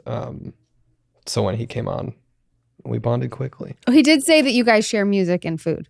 Yes. Yes. So we are constantly trying to run into each other at concerts, and He doesn't strike me as someone that's like at the concerts you're at. we were at one recently. I know you together. told me. That's why I was like, a What little concert? Portugal the Man shocked. Oh. at the Hollywood Bowl. I think he's a busy guy too. So I think he's He's also very not busy. in LA a lot of the time. Mm. Okay, so I can't take it. I just can't. I can't do it. Rob. I can't do Normally, it. everybody, Rob is always in a hat, Yep. but he came camera ready. Let's just give him props where props are due. You deserve props. You do, Oh. Rob. I'm telling You you, do. the broadience is going to be so excited to see your face. It's a They're lot of sick of my attention for face. him right now. Well, Nobody's- especially because both of you And we're just looking cameras at and you. lights right at me. How do you That's a feel? How do you lot. feel in front of a camera? Does it make you uncomfortable? I'm not super comfortable. Yeah. He's not. Is super it different than when you first were on the mic? I guess not. Much. It's that different. same It's about kind the of- same. Yeah. Yeah. He was not But now comfortable you're being super on the mic comfortable on either. the mic. Now he steals the mic so, from us. So comfortable. You are. At least with us, you are now. Like when you're on the mic, there's not an ounce of discomfort in you. He just tries to make us uncomfortable. Yeah. I didn't get that pillow for my birthday. I'm sorry. I really wanted. They make a pillow with Taylor Swift's lyrics. It's like an embroidered, looks like a grandma pillow. Oh, yeah. And it says, "It's me. Hi, I'm the problem. It's me." And I feel like I need that. Oh. That's a good summation of who you are. Thanks, Rob. Were you trying to send me a signal? Yeah, it was a smoke signal, and you did not I get it. didn't get it. No, it's okay. You got me a really nice birthday present. What did you get her? Rob brought me sidecar and courage bagels Oh my and had it set up on the God. table. I made a bagel board. That's It was really a bagel board and a sweet. And a donut, donut board. board. I mean, that is the way to my soul. Yeah. Is through that. And we still for owe sure. him a pizza oven. We still owe and Rob a pizza oven. There's 2 now. Yeah, you didn't give me a birthday gift. Yeah. We owe him 2 gifts. Yeah, we do. What Let's You're at gonna least start get with the 'em. one. You're going to get him. What did you get her? What did you get her? We They got me these beautiful earrings by Jennifer earrings. Fisher, who makes like the dopest hoops and things. And I love them. And a salt collection. Like salt and spicy salt and all kinds of fun salts. So you didn't wait in line for 2 hours at Courage Bagels? Neither did you. Neither No. did you. Maybe I did. Maybe I did for this That one. peanut didn't. butter and jelly bagel. Yeah. Is it in the bagel or So is it's it on in top? the bagel. It's an almond Oh, butter. no, it's on top. Okay. Well, but It's spread they on close top. it. Yeah, she just thought, was it a peanut butter and jelly flavored bagel? It's the jam from Squirrel. It was so good. I want it right now. and That's I my just ate. new go-to bagel. It's so good, Rob. The peanut butter and jelly. Let me- It's let me- almond butter with the Was jam. it almond butter? Yeah. I didn't even know. And then it's on a salted sesame bagel. It is insane. Mm. Let's just tell everybody. Well, they know how you feel about food, and we had to order lunch today before Rob got here, and he was busy and he could Miserable. not respond to what he would want. And picking Horrible. food for Rob was the most stressful experience for Olivia and I both. Even though we're not saying stressful anymore, We're not saying stressful. We're saying Why? What are we saying? Because What's the word we're because saying? every time we say I'm stressed, we're telling our makes body we're that stressed. And we don't want our bodies to be stressed, so we're going to stop No. saying it. But what's the word we chose instead? There's a lot of Uncomfortable? stimulus around. That situation, I would say, if we're not going to use the word stressful, I would say it was, we can't use activating for fucking everything. No, because that's your trigger word. Well, Yeah. and if it's a thing that made your body stressed, you're Yeah, just but- eliminating it from your vocabulary. No, you switch it to something else because then you start signaling your body to do something else. So if you feel the stress hormone kick in and you're like, I'm stressed, then your body's like, oh, you are? Let's fucking go. Right? So when you feel stressed, you can say, I'm feeling, Happy now. oh no, there was no sense of happiness picking a meal for you. Zero. Zero. All stress. That's You what I did mean. eat You it, can't though. just like fully deflect what Let you're me feeling. ask you. We can change it. What's another word? How I guess did you can reframe it, but it's How- still like essentially stress. How did you No. feel about the turkey burger we got you? It was good. It was fine. Wait, I need another word for that moment. For stress? Yeah, if we're not going to use stress It's for that. high impact. High Like chaotic. This is like high impact sports. Picking a extreme. Extreme. How is It that is better extreme. It It is was a very extreme. extreme experience. than heightened? Like, how is that better though than feeling stressed? Because the word You're heightened or telling extreme your body. don't take negative contact. But now it will if that's the word you're using when you're feeling stressed. No, if you're like, I need to pick something for Rob. This is extreme. Like that's gonna feel better than I'm fucking stressed. I don't know. What do you want, a breakfast burrito or a turkey burger? Or does We he really hate debated lettuce? a Like, lot. oh, it's stressful. See, I What did would what you I have could. picked? I did it. I don't know. I don't know. Okay. You did good. We did the best we could with what we Yeah. were given. Yeah. Yeah. You barely know me. But the thing is, it was even hard to pick a restaurant for you because we're Yeah. like, he won't want that. He won't, You won't want that because you he won't always want say no anyone to there. all the things. Yeah, you guys pick places that only have salads usually. That's Because not we don't want to true. go to sleep. Like if we eat I know you would like dumplings or something like that. No, but he would like tacos. I like tacos. I like tacos. I said Hugo's Tacos. But you said Hugo's Tacos. Oh, you don't like Hugo's? That's not that I don't like Hugo's Tacos. I like Hugo's Tacos. If we're gonna get tacos, I would rather get like legit tacos, Which are? Like Trejo's tacos. like Monster. Do you like Tacos. Trejo's Tacos? Trejo's is good. We still have to go to What's that the one that place. I sent you and you're Yeah, like, I've we have- been there. What's it called? Is it Villas? Yes. Is here? I haven't. No, I haven't. It's here. Is here? Is here? I've been to their like pop-up stand before they became. But now they have like a brick and mortar, right? Yeah. Where is it? I think it's in like Highland Park or Pasadena. Interesting. They look really good. I think What we are should they? go. We need to start. We just need to bring a videographer with us For everywhere our we food go. outings. For our food What are tour. They're just talk. They're just They supposed look to be really the best. good. I have a question. Yeah. It has nothing to do with tacos. Okay. But I would like to know how you guys feel about this. Oh boy. I know. So, hold on. I have to get my Your glasses. Oh boy, the transitional lenses. Let's see. Can we? Oh, it's the first time they're on video. Yeah, can we People like? have been asking. Let me can- tell you. Can Should we we put put the, the sun in? shades up so we can? You guys. I do need to talk to you about something though. What? Seriously. I get scared when she says seriously. I don't think I like the transition glasses. No. No, I don't think I like the transition What happened? glasses. Was it because we bullied you? And No, it's because when I wear them and then I'm like dropping my kids off for school, then it's like half sunglasses, half not. And when I look at myself in the reflection, I look weird. So all the things. It that looks like we- you just always have sunglasses on, and looks it like I makes you have feel a sunglasses little on. And then when I'm doing Zoom calls, and like if there's half. natural light coming in, then I'm kind of like, right now, I think the lights from the cameras are kind of making them a little darker. Are No, they? I don't think like fluorescent lights I don't think will it do that. should. I think it's like ultra. I think looks it's sunlight that will do Looks it. a little darker to me. I'm no, just it saying. looks a little darker because they have like a green tint. Well, I mean, those were all of the things that we said I were know. probably going to be an issue. I feel really bad about my decisions in life because I like the Hey, glasses. don't you say that about my friend. Thanks. No problem. Wait, what? Okay. Oh no, we said. Here's that. what I was going to ask What? you guys. What? Listen, I'm not opposed to being wrong, right? Mm-hmm. Like I think I was really wrong about the transitional glasses. I think that was a bad move. And you're especially fairly- to get a second. Yeah, Pair. that was not a Like great that idea. wasn't You a got good a thing. second pair? Yeah, Costco, Transitional remember? glasses? Costco, the Ray-Ban ones. I did. I got a What? second pair. Where was I when you I said mean, this? we've talked You about were it. there, dude. You went with her. You to were I there. was Costco. not there. She's like Dory from Finding Nemo. It is accurate. Okay. Side note. What?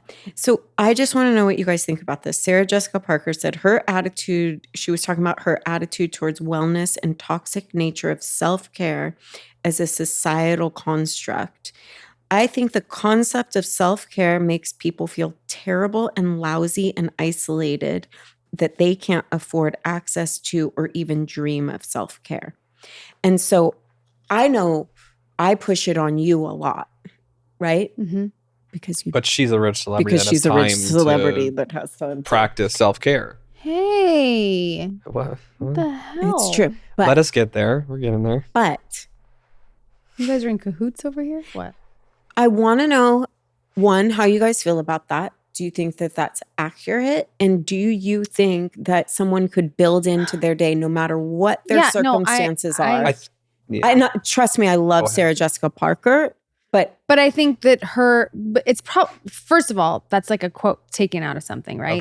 Out of context. So it's out of mostly. context. And I'm sure she would say something like, just allowing yourself to have 5 minutes to shower and do that for yourself in the Yeah, morning that's when you're busy, considered that could be self-care. considered self-care. And I'm sure she would agree with that. right. And so that's taken out of context and it's making it sound like her idea of self-care is like if you can afford to go to the spa or whatever. And I'm sure that's 3 not what times a she week. meant because self-care can be found in like the littlest of things, right? Yeah, I agree. Self-care for me is like, I'll ride the Peloton. Yeah.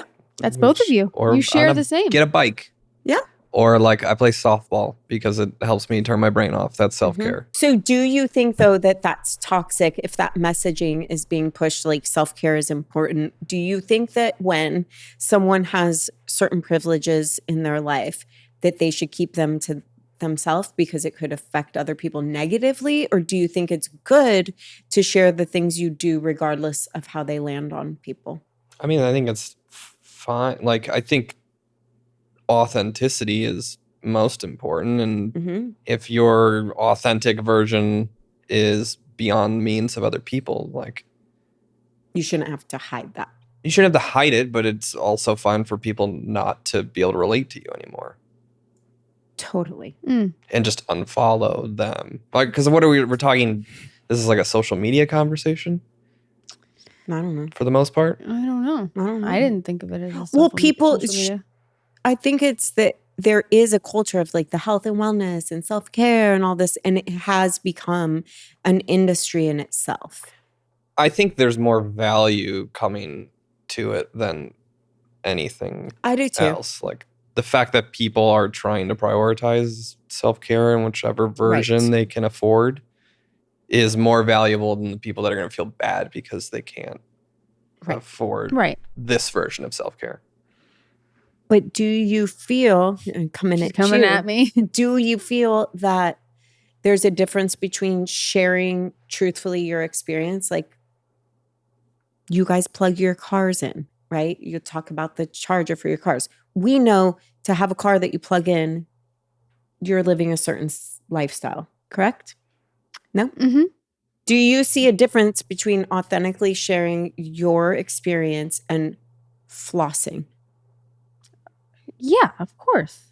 Okay. Well, I don't. You're the anti-floss. I know. but you have, I know. You have your own brand. Like, you're not going to talk about certain things that are going to make you unrelatable to your audience. There's an awareness of who you're talking to. But If I'm you're gonna also post genuinely something- the type of person that would rather go to like a dingy coffee shop, you know what I mean, than some fancy. You know what I'm saying? Like it's true. It's Right. in my not trying to DNA. relate- Like but I'm that's not her trying to relate to people. That's just true. who I am. But if you're posting about a vacation, like Yeah. you're not taking photos from first class that you're probably flying. not necessarily. She would But never do mostly. that. You would Oh, I would. never. No, I would Yeah, never. so do that. I That's mean, what he's like, saying. you have an awareness of who follows you or who is looking to you or what There's what an this content's going to awareness. say. There's just a general awareness. It doesn't necessarily mean I have an awareness of who's following me. It's just I have an Sure. awareness about what, life what and is the going world to come and off what weirdly because you know what. I'm an overly considerate person, and that borderline sometimes like the people pleasing, which I could do better with. But I don't really see you as a people pleaser. I've never seen you try to He's people like, please "Yank me. So pleased yeah, I don't me know. once. Every time that because comes you're up, like I'm my like, little what is, brothers, what is, who I'm just always like, fucking Rob. you're a contrarian is what I've noticed. That is a projection. You need to back me up here. I'm scared. Yeah, you better I'm do what scared. she says. I better do what she says. Otherwise, you're You're gonna write you not. out. We've talked about this. You're not a contrarian No. to me. You are to Rob, though. But he is to both of us. He is to both of us. Depending on the day, Most days. depending on the thing. Most things. Do you find yourself more contrary with certain people than others? So we're the Absolutely, most. people Like, I'm comfortable with. I He feel contra- comfortable voicing my opinion He's more. super comfortable with us. Super from day one. This was a compliment. I don't see any problem From here. day one, he was like, I don't care what you think, you're wrong. My brother thinks I'm very contrary. And I've admitted to him I am with him. with you. Right. Yeah. Correct.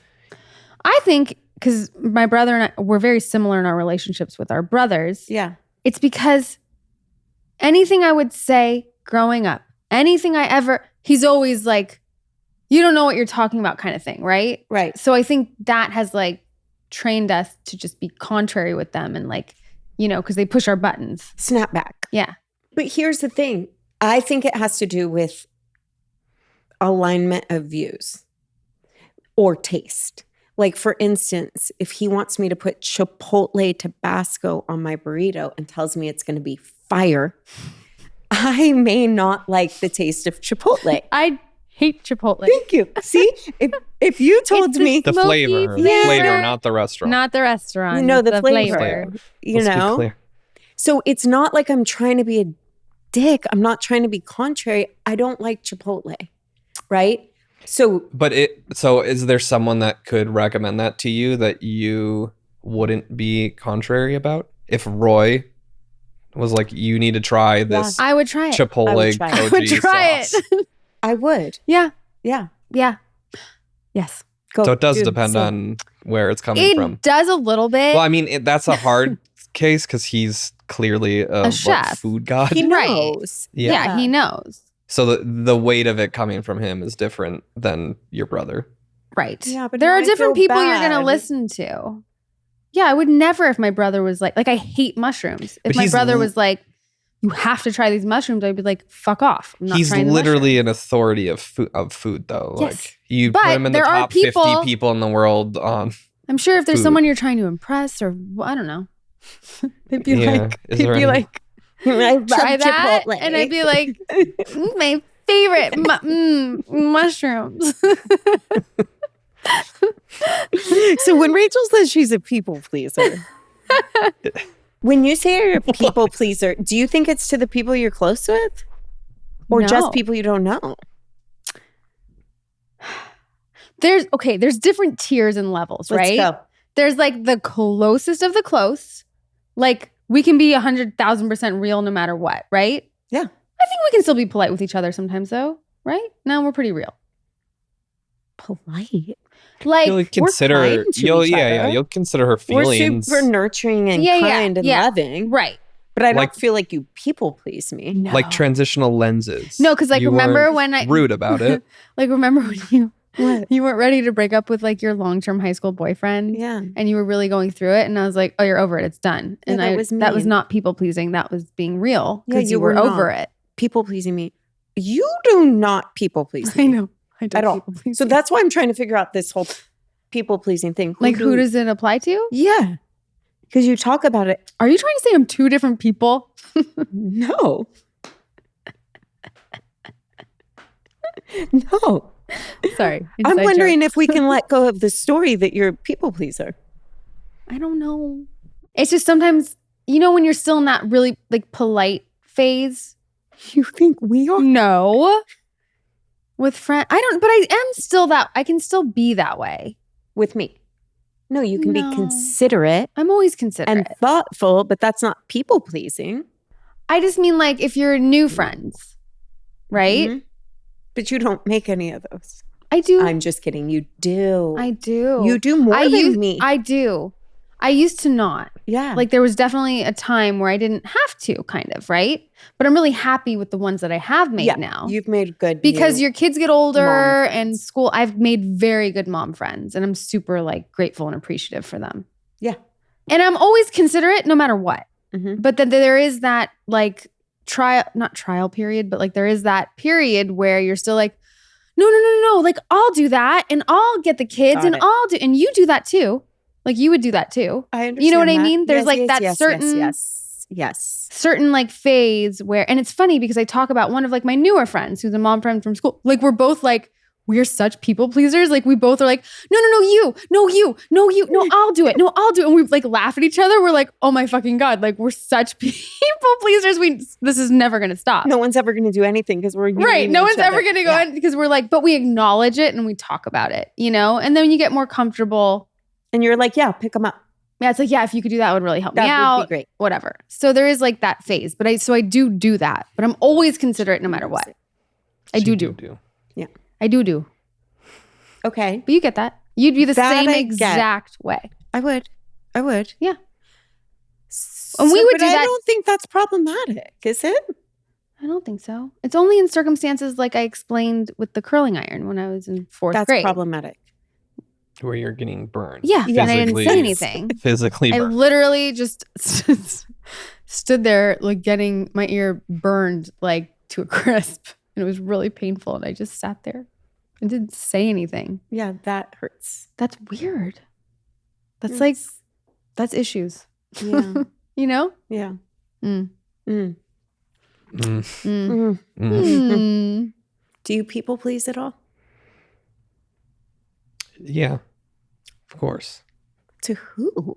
The people I don't know. I mean, I told you, like the masseuse that clown on Oh, my yeah. butt. Oh, like, I'm not going to say anything. Do you ever try and people please the salespeople?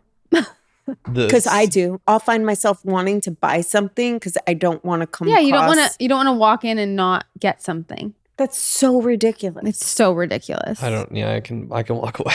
You've never felt that? Like, well, I guess it's different because you probably don't have someone like helping you in a store and you feel like, oh, they've been People helping help me. me I in should. stores, Olivia. I know. I was They like, what do you do?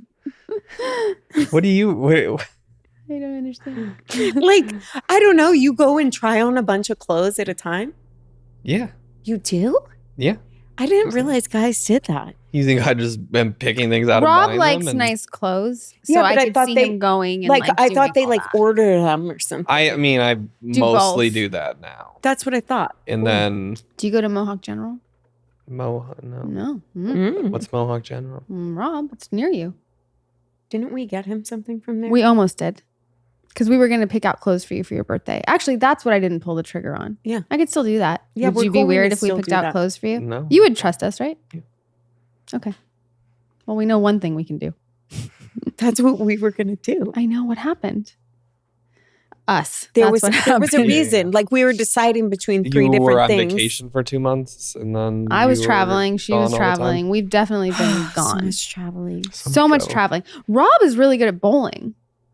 I wouldn't say really good at bowling. Oh, You no, have- I think you're really You good do at the bowling. like spin thing. Only good bowlers that like bowl do the spin thing and actually like knock them down. He was trying to teach me, and I didn't learn. What happened? She just stopped doing what I told her to do. My body started hurting.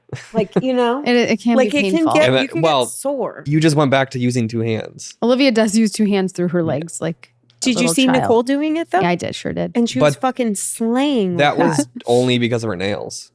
First bowl was normal. She knows how to throw normal.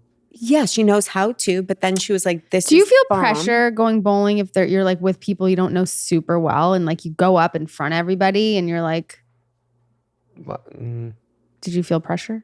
I knew the people that he was in the lane with us, with you guys and Nicole. That's true. Yeah. So my brother won a trip to Vegas. My brother got a turkey and won a trip to Vegas, and guess what? Told my mom that night that he won a turkey and a trip to Vegas. I get a text from my mother. And she goes, John won a turkey and a trip to Vegas? Brandy and I died laughing. That's amazing. She's like, where's the turkey? The exciting part, though, about him winning that trip to Vegas is that it was like, okay, if you get 3 strikes, you're going to Vegas. He had 2. And we're all standing there watching. Yeah. You know, so it wasn't just like a random, you won a trip to Vegas. No, it was like pressure of all of us watching. And then he did it and we got to like all be in it together. And that was exciting. I would have failed because I don't do well under pressure. You would have failed because you probably can't get 3 strikes. No, I mean that last one moment, like if you had to get that strike, hit a pin and you'll win. Yeah. You would have just it would have been like 3 lanes over. Yeah. Did you hear what your brother had them say? Oh, Olivia. Do tell. No. Do tell. Nope. Did you hear what he had him say? No. He had him say his graffiti name. Well, no. This is what happened. It's not his graffiti name? It is, but okay. There was he used a graffiti name in his bowling name and they pronounced it wrong. So he went up and corrected them. Yeah, but then they also said like where then he also was from. Included the crew name. Olivia and I looked at each other. We were like, we died. We were like, oh no. Why does this feel like high school? And then there was like a bunch of different people there and I got scared for a second. Oh, because you're trained. I'm trained to like those are another like, crew. They're gonna come like were the graffiti gangs violent between one another? Yes. Of course. Well, some. Yeah, absolutely. Crews weren't like, oh, you're from that crew? Cool. It'd be like, where are you from? They're just doing graffiti or they're doing other things? Graffiti. Graffiti crews did not jive with each other unless they were affiliated crews. But I mean, like, when you say graffiti crew, are they also explaining this to Rob? Are they also like selling drugs? I guess no. Like, it's literally just what we're graffiti. talking about. We're talking graffiti. About yeah, like it's a very like prideful thing, like whatever crew you're from. Yeah.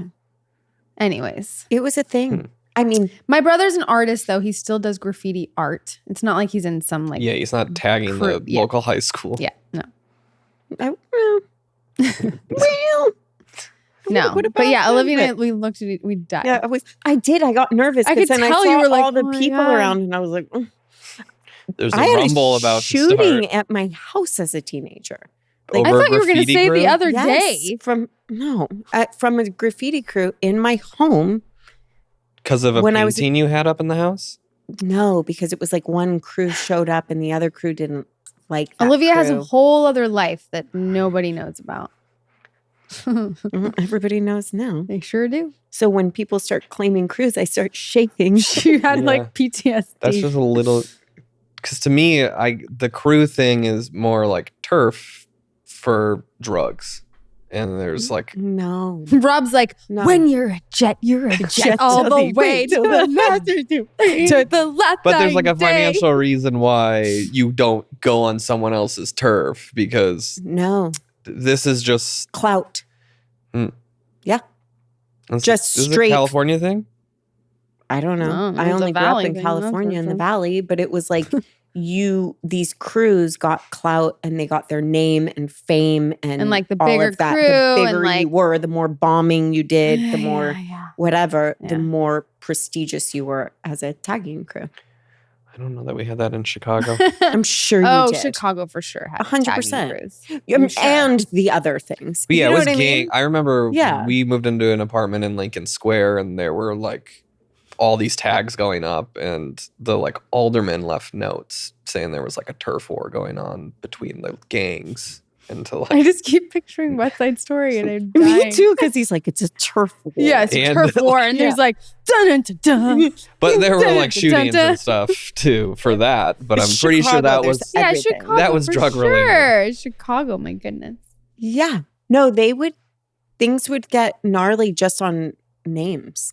Like if someone took someone's name or had the same name, they'd get like beat up, and it was like an Instagram handle. it's like an Instagram handle. That's exactly what OG it's like. Instagram handle. That's Wow. pretty funny. It was the OG Instagram handle because you had your followers. Like it was like a thing. Did they have like a Light website? bulb. Where did they? Website? Oh, We how- didn't even where have they- computers. But their followers, they're just like going around trying to find their tags. So there would be prestigious places to get up. That's what they call it, right? So like if you got a certain amount of billboards, like let's say one tagging crew got 5 billboards on Ventura Boulevard, and then another tagging crew would go hit up that billboard, they'd be in trouble because it was like that crew already claimed that billboard. Seems like a Grand Theft Auto challenge. Yeah. Like a video game challenge. That's what it's like, but they're alive and they're jumping up on those billboards. And, They're alive. you know, That sounds fun. I mean, We know Hey, some it was a people that good can take time. you out. it was a good time. It was a time. Did you guys ever tag? No, she did. She did. I- She did a lot. I of did fun. as a kid. What was your handle? It was Lou. Lou? Lou? No, Lue. And then Rachel took off the E a long time ago. I'm responsible for that. You're responsible for taking off the E. It was a battle between the friends. Like my original friends Yeah. wanted the E, Yeah. and then my new friends at the time Yeah. wanted to get rid of the E. And I You and Leah decided no E. never knew that. Wow. You don't use an E, What? right? When I write you? Yeah. When you spell Rachel, do you No, use an she E? decided. I know, I was it- like, do I have to say my L-E. name? decided it was Lu. Yeah, well, it's Lou. Like, because if you write Lulu, you're not going to write Lue. That's what I did do, though. Yeah, but we don't do that. See that attitude. That one. We changed it. Any Heelhauser. Okay. Yeah, We've covered so much. so much. So much. Also, I feel like Roy probably knows a little bit about this stuff. I think he knows more than any What? of us. What's that supposed to mean? Wait, is that bad that I said that? Cut it out. not- Cut it. Cut I'm it. just giving you shit now. Why? No, he. He has tattoos. When I said my You have brother was in tattoos. jail, So what? he said, "That's what's up." Yeah, he did. Like literally, he was Yeah. like, "Oh, got That's it. what's up. That's Yeah. what's up." Like No, he's for sure. He's He like understands. LA, born, LA. raised, homie. I know. I was He trying to gets make it. you feel bad. Thanks. yeah. Thanks for that. Appreciate it. We'll leave it in. She's having fun. I can tell. She likes her little position. Right? I am quite comfortable. Oh, Yeah, so you much feel fun. you feel good right now. All right. Well, Uh, until next week. Until next week, you get to see our faces again. Bye. Bye.